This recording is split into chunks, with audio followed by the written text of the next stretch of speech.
Welcome to tech unlock. In this video we will see our next point which is union. ठीक है, structure देखा हमने इसके पहले वीडियो में। अब यहाँ पे देखें यूनियन क्या है।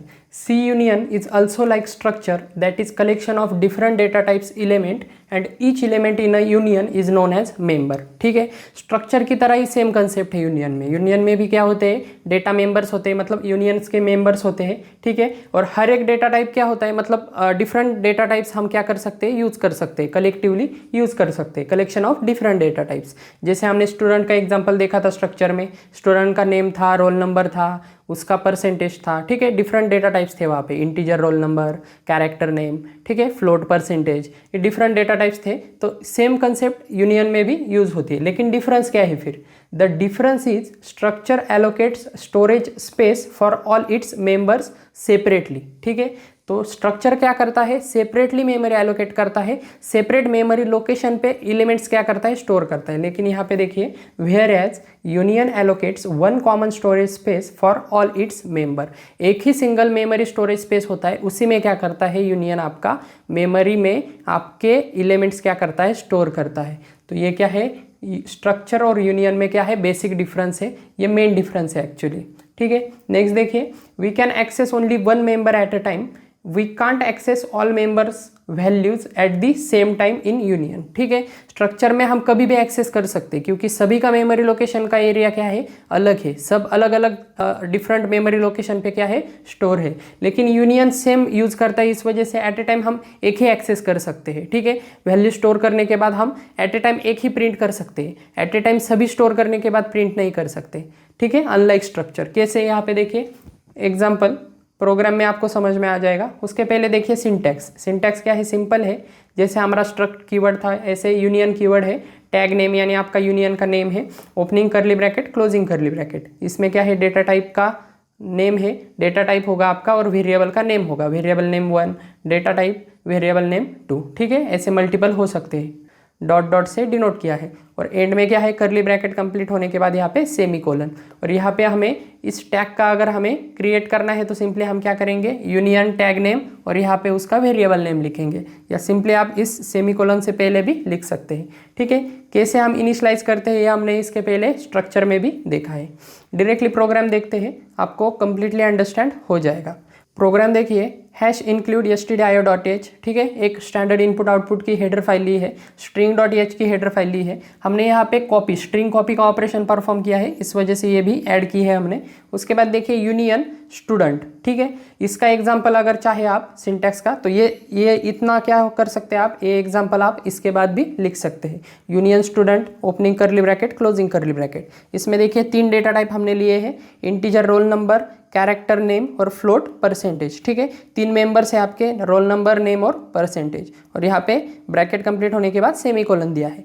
मतलब अगर हमें इसका वेरिएबल अगर क्रिएट करना है तो यहाँ पे सेपरेटली लिखना पड़ेगा मेन फंक्शन में। तो यहाँ पे देखिए इंटीजर मेन में क्या लिखा है, union student record 1, union student record 2। ठीक है, सेमी कोलन करके यहाँ पे हमने दिया है। यहाँ पे आप चाहे तो कॉमा करके रिकॉर्ड 2 इसके आगे भी लिख सकते हैं, एक ही लाइन में क्या हो जाएंगे, दोनों इनिशलाइज हो जाएंगे, आपके रिकॉर्ड 1 और रिकॉर्ड 2।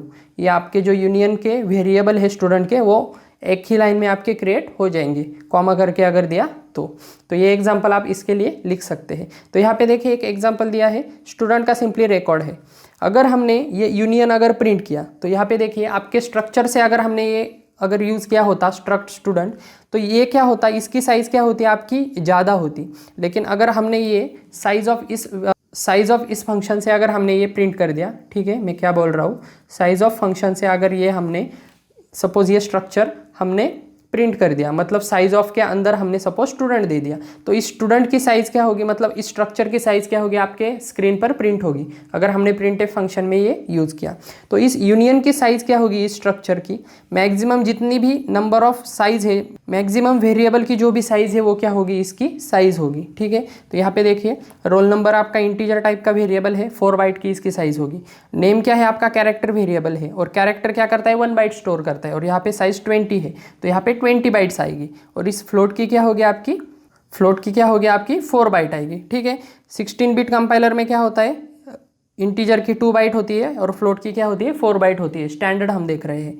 तो यहाँ पे देखिए 2 + 4 + 20 कितने हो जाएंगे आपके 6 + 20 26 इसकी साइज़ रिटर्न होगी।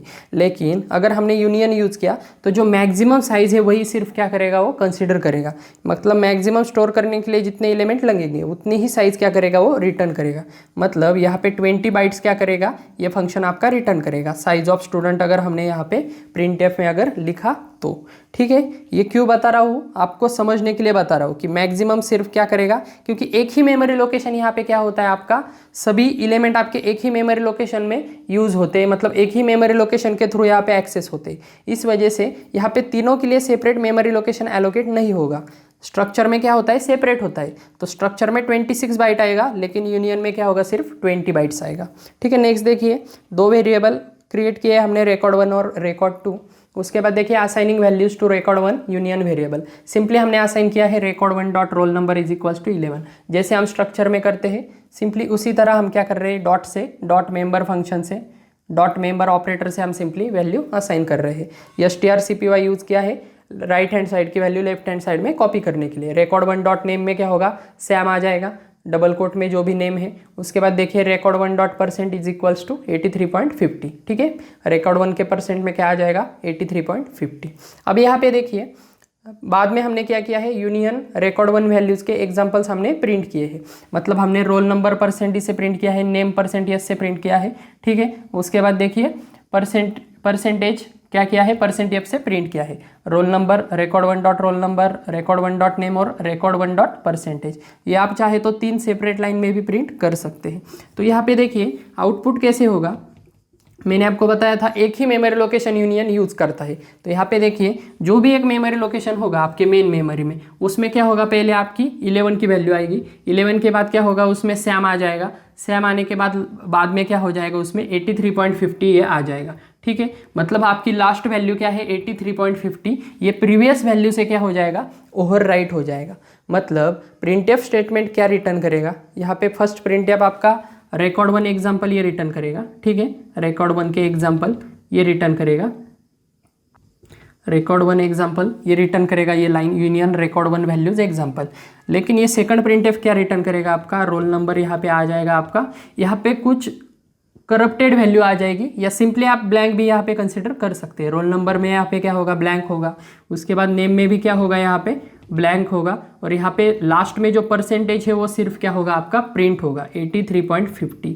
इतना ही क्या होगा आपका यहाँ पे प्रिंट होगा। ठीक है, समझ में आ रहा है, क्योंकि एक ही मेमोरी लोकेशन यूज़ किया गया है, इस वजह से जो लास्ट में अपडेट किया है, जो लास्ट में हमने यूज़ किया है डॉट परसेंटेज, तो यही सिर्फ वैल्यू आपकी क्या होगी, करेक्ट होगी। यहाँ पर अगर वैल्यू आ गई तो क्या होगी, करप्टेड वैल्यू होंगे। मतलब रोल नंबर यहाँ पे 4 5 3 6 ऐसा कुछ भी नंबर आ सकता है। यहाँ पर भी नेम के लिए 4 5 6 3 ऐसा भी कुछ भी करप्टेड वैल्यू क्या होंगे, आ जाएंगे। ठीक है, समझ में आ रहा है, जो लास्टली हमने अपडेट किया है सिर्फ वही क्या होगा, आपका डिस्प्ले होगा। नेक्स्ट देखिए, नेक्स्ट हमने क्या किया है, यहाँ पे ऐसा क्यों हो रहा है, क्योंकि तीनों ऑपरेशन हमने एट ए टाइम किए हैं। ठीक है, मतलब असाइनमेंट जो ऑपरेशन है एक ही बार हमने किए हैं, एक के बाद एक क्या किए हैं हमने, एक ही टाइम पे किए हैं, एट द सेम टाइम। इसने यहाँ पे देखिए सेम टाइम में हम यूनियन में नहीं कर सकते। ठीक है, we can't access all members values at the same time. ठीक है, तो ये बहुत ही इंपॉर्टेंट है। ठीक है, मतलब एक ही बार हम सभी नहीं कर सकते, लेकिन 1 बाय 1 हम कर सकते हैं, इसका मतलब ये भी है। तो यहाँ पे देखिए असाइनिंग वैल्यूज टू record 2। अब 1 बाय 1 कैसे होगा, फिर से यहाँ पे record 2 यहाँ पे डिस्प्ले होगा आपका, यूनियन record 2 एग्जाम्पल यहाँ पे डिस्प्ले होगा। लेकिन यहाँ पे देखिए प्रिंटफ करने के बाद यहाँ पे record 2 डॉट रोल नंबर हमने क्या किया है, 12 असाइन किया है आपके रोल नंबर पे। तो यहाँ पे रोल नंबर हमने %d से प्रिंट किया है, तो यहाँ पे क्या प्रिंट होगा, आपका रोल नंबर 12 प्रिंट होगा। ठीक है, क्योंकि हमने रिकॉर्ड इंसर्ट किया है, बाद में प्रिंट किया है, फिर से रिकॉर्ड इंसर्ट किया है, बाद में प्रिंट किया है, फिर से रिकॉर्ड इंसर्ट किया है और बाद में प्रिंट किया है। मतलब आपकी जब वैल्यू इंसर्ट होती है उसी के बाद ही हम क्या कर रहे हैं, इमीडिएटली प्रिंट कर रहे हैं। इस वजह से वैल्यू ओवरराइट होने से पहले हम क्या कर रहे हैं, प्रिंट कर रहे हैं। इस वजह से आपके तीनों रिजल्ट क्या होंगे, प्रॉपरली आपको डिस्प्ले होंगे। समझ में आ रहा है। यहाँ पे देखिए रोल नंबर के बाद यहाँ पे strcpy से हमने राहुल का स्ट्रिंग किसे पास की है, record 2 डॉट नेम को। तो record 2 डॉट नेम क्या प्रिंट करेगा, यहाँ पे प्रिंटफ स्टेटमेंट हमने यूज़ किया है नेम, तो नेम में क्या आ जाएगा, आपका राहुल आ जाएगा। ठीक है, समझ में आ रहा है। लास्ट में देखिए फिर से हमने परसेंटेज में क्या किया है, record 2 dot percentage is equals to 92.50। तो यहाँ पे परसेंटेज हम जब प्रिंट करेंगे प्रिंटफ से परसेंटेज, तो यहाँ पे क्या परसेंटेज प्रिंट होंगे आपके, परसेंटेज से 92.50, ठीक है 92.50। ये तीनों रिकॉर्ड आपके करेक्टिवली मतलब ठीक तरीके से आपके क्या होंगे, प्रिंट होंगे। लेकिन यहाँ पर आपका सिर्फ लास्ट रिकॉर्ड ही क्या होगा, ठीक तरह से प्रिंट होगा, बाकी प्रिंट नहीं होंगे, और होंगे भी तो करप्टेड वैल्यू प्रिंट होंगे, ठीक है, प्रीवियस रिकॉर्ड के। समझ में आ रहा है? हमने यहाँ पे एट अ टाइम हमने क्या किए हैं, यूज़ किए हैं एट द सेम टाइम, और यहाँ पे क्या किए हैं, 1 by 1 किए हैं। तो ये क्या है, आपका यूनियन ऐसे काम करता है। ये अगर हमने स्ट्रक्चर अगर यूज़ किया होता तो ये प्रॉब्लम ऑकर नहीं होती यहाँ पे, क्योंकि डिफरेंट मेमोरी लोकेशन पे वो स्टोर करता है। लेकिन यूनियन में क्या है, ये प्रॉब्लम ऑकर होती है। ओके, यूनियन हम जनरली कब यूज़ करते थे, जब आपको मेमोरी यूटिलाइज करनी है, मतलब कम मेमोरी में आपको अगर एग्जीक्यूशन करना है, तब हम क्या करते थे, यूनियन जनरली यूज़ करते थे। ये पहले होता था बहुत, ठीक है। लेकिन अब आपकी मेन मेमोरी क्या है, बहुत बड़ी हो गई है, 8 GB 16 GB के मॉड्यूल सब आते हैं आपके मेन मेमोरी के यानी रैम के। तो यहाँ पे आपको यूनियन की इतनी ज़रूरत नहीं है, आप डायरेक्टली स्ट्रक्चर भी यहाँ पे यूज़ कर सकते हैं, ठीक है। ये जनरली कम ही यूज़ होता है आपका यूनियन, ठीक है। तो ये आपको पता होना चाहिए। इसके बाद हम देखेंगे enum. Okay, so our next point is enum. Enum भी इसे कहा जाता है, या आपके सिलेबस में इन्यूमरेशन टॉपिक का नाम दिया है, ठीक है। तो इन्यूमरेशन भी आप कह सकते हैं। तो यहाँ पे देखिए, enum is user defined suitable in the situation when we already know finite list of values that a data type can take। तो यहाँ पे देखिए एक यूजर डिफाइन है जो क्या है आपका सुटेबल होता है, आपका जो ऑलरेडी अगर आपके पास कोई वैल्यू है और आप वो वैल्यू अगर स्टोर करना चाहते हैं, तो आप क्या कर सकते हैं, एक फाइनाइट लिस्ट ऑफ वैल्यूज आप क्रिएट कर सकते हैं with the help of enum data type, ठीक है। तो ये डेटा टाइप क्या करता है, यूजर डिफाइंड डेटा टाइप आपका फाइनाइट लिस्ट ऑफ वैल्यूज क्या करता है, स्टोर करके रखता है। जैसे आपका अरे काम करता है, अरे में क्या होता है, ओपनिंग करली ब्रैकेट और क्लोजिंग करली ब्रैकेट में हम वैल्यूज पास कर सकते हैं, ठीक है, 1 by 1 इंडेक्स पोजीशन से लेके। तो सिमिलरली उसी टाइप की तरह कुछ काम करता है, लेकिन उसमें और इसमें डिफरेंस है। तो क्या है, यहाँ पे देखिए, the values of enum can not be input by user और आउटपुट ऑन द स्क्रीन, ठीक है। तो यहाँ पे देखिए, हम इनपुट से नहीं ले सकते और आउटपुट स्क्रीन पर डिस्प्ले भी नहीं कर सकते, मतलब सिंपली स्कैनएफ प्रिंटएफ ये यूज नहीं कर सकते। इनपुट मतलब क्या है, स्कैनएफ से हम डायरेक्टली इनम में वैल्यू डाल नहीं सकते। तो इसे कैसे डिफाइन किया जाता है, डायरेक्टली हम क्या करते हैं, इनम से हम यहाँ पे हम वेरिएबल का नेम डिफाइन करते हैं और बाद में डायरेक्टली वैल्यू की लिस्ट क्या करते हैं, करली ब्रैकेट में पास करते हैं। तो यहाँ पे देखिए एग्जाम्पल दिया है इनम मंथ्स, ठीक है, ओपनिंग करली ब्रैकेट एंड क्लोजिंग करली ब्रैकेट। उसके बाद देखिए जनवरी दी है, फरवरी दी है, मार्च, अप्रैल, मई, ठीक है, मंथ्स क्या किए हैं, पास ऑन किए हैं। The enum specifier is used to define the list of values of specific type called member. तो ये स्पेसिफिक टाइप के वैल्यू क्या करता है, लिस्ट ये रिप्रेजेंट करता है। तो इन सभी वैल्यूज को हम क्या कहते हैं, मेंबर कहते हैं, ठीक है। स्पेसिफिक टाइप जो वैल्यूज पास किए हैं उन्हें क्या कहते हैं, हम मेंबर्स कहते हैं।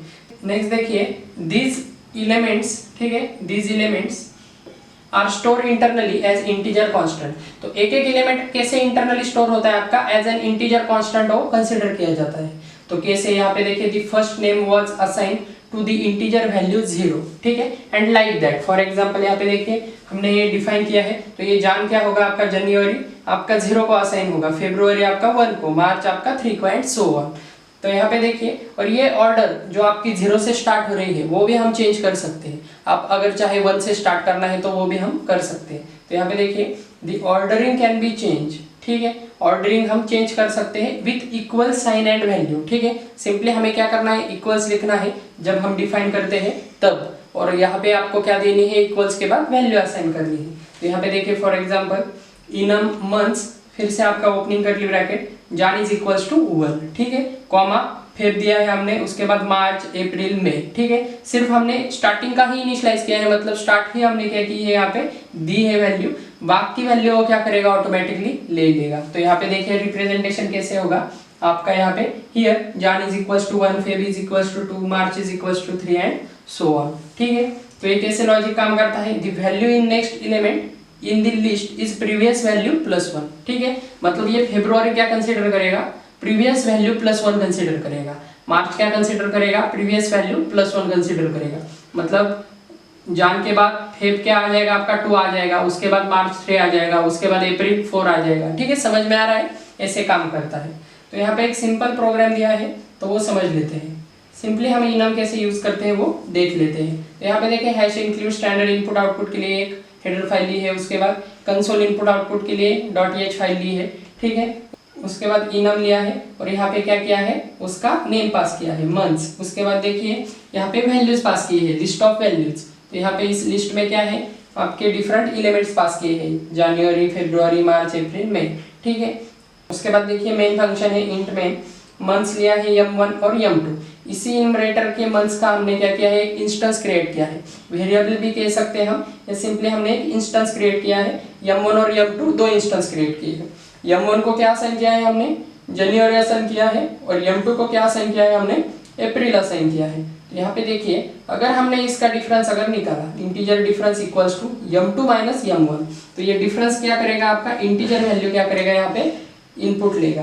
तो यहाँ पे ये क्या हो जाएगा आपका m2 माइनस m1। तो आपको पता है इसकी अगर कोई इनिशियली वैल्यू दी नहीं होगी तो बाय डिफॉल्ट वैल्यू क्या होती है उसकी, 0 कंसीडर करता है। हमने यहाँ पे अगर 1 दिया होता तो वो 1 से कंसीडर करता और आगे की वैल्यू इंक्रीमेंट हो जाती। लेकिन इनिशियली अगर हमने कोई वैल्यू नहीं दी होगी तो बाय डिफॉल्ट वो 0 कंसीडर करता है। मतलब इसका 1 होगा, फेब का, मार्च का 3 होगा, अप्रैल का, मार्च का 2 होगा, अप्रैल का 3 होगा, मई का 4 होगा, ठीक है। समझ में आ रहा है। तो m2 माइनस m1 अगर हमने किया तो अप्रैल जान में से क्या हो जाएगा, जनवरी में से माइनस हो जाएगा।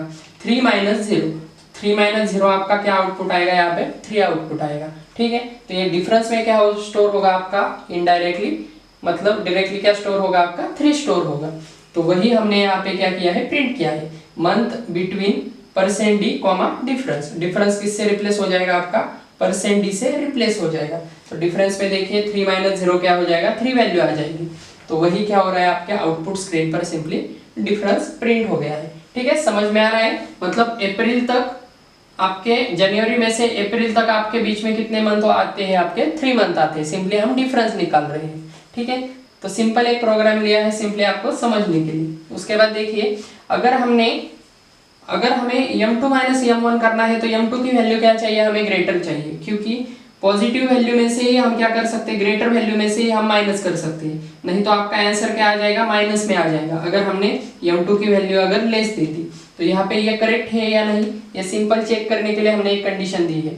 m1 क्या चाहिए आपका, लेस चाहिए। अगर m1 आपका ग्रेटर है तो यहाँ पे सिंपली एक प्रिंटफ किया है, m2 कम्स बिफोर m1, ठीक है। इसका क्या मतलब है कि आपका m2 आपका m1 से पहले आ रहा है। लेस से मतलब क्या है, वो पहले आ रहा है, और ग्रेटर है मतलब क्या है, वो बाद में आ रहा है। m1 क्या हो रहा है, बाद में आ रहा है, ठीक है। m2 कम्स बिफोर m1 से पहले m2 आ रहा है, इसका ये मतलब हुआ।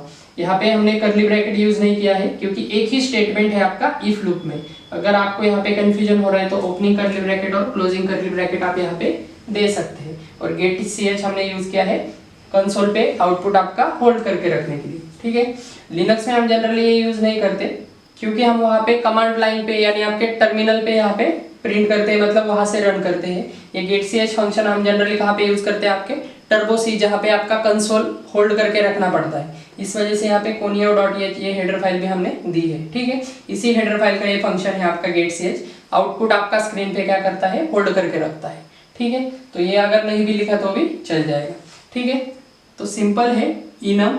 आई एम श्योर कि आपको समझ में आ गया होगा।